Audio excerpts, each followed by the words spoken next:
ما نقصت صدقة من مال وما زاد الله عبدا بعفو إلا عزا وما تواضع أحد لله إلا رفعه الله. Three things the Prophet ﷺ said, which is a test. And the Hadith and the Qur'an test our hearts. It's a test because if we listen to it carefully, it's not what normally people would say. It's opposite even to what people might say based on the physical means that they see. One of which is ما نقصت صدقة من مال. The sadaqah, the charity, does not diminish or decrease one's wealth. That's opposite to the physical means. You have 100, you give 20, that means it's 80. So it's not 100, it's less than 100. No, the hadith says it did not decrease. So leave it the way it is like this. It's never going to decrease. Whether it's by the effect of the money and the value of the money and the blessings in it, but this is something that even the Prophet ﷺ swear by Allah that this is a fact. Your wealth would not decrease. What you have, and al-mal is what's something that has value to it.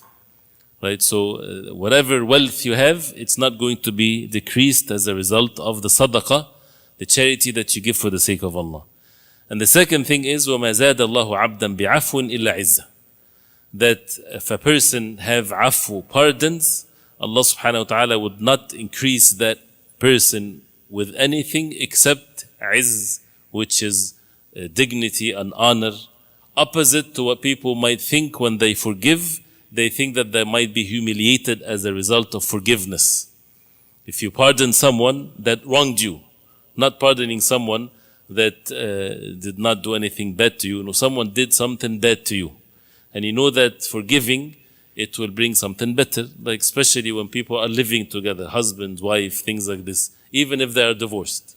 So to pardon people, to have that spaciousness, to have that generosity, to be able to pardon others, you think, or the shaitan would whisper, that this will make people take advantage of you. The Prophet ﷺ said would increase your izz and honor, because who's the one that is going to give you this izzah? Allah subhanahu wa ta'ala.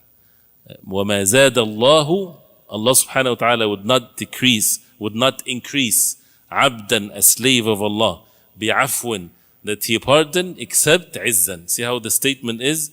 That means nothing going to be more for him except the izz, which is the dignity and the honor. That means definitely it will be there for him. And the third part is وَمَا تَوَاضَعَ أَحَدٌ لِلَّهِ إِلَّا رَفَعَهُ اللَّهُ. And there is no one تَوَاضَعَ لِلَّهِ.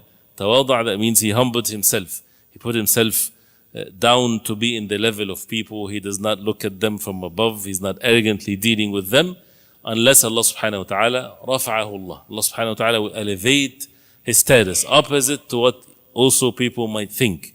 So this is a command from Allah subhanahu wa ta'ala in the Qur'an, in the Hadith of the Prophet alayhi salatu wasalam, to have this humbleness and to humble oneself, not just when dealing with others, but to humble oneself to the haqq, to the truth.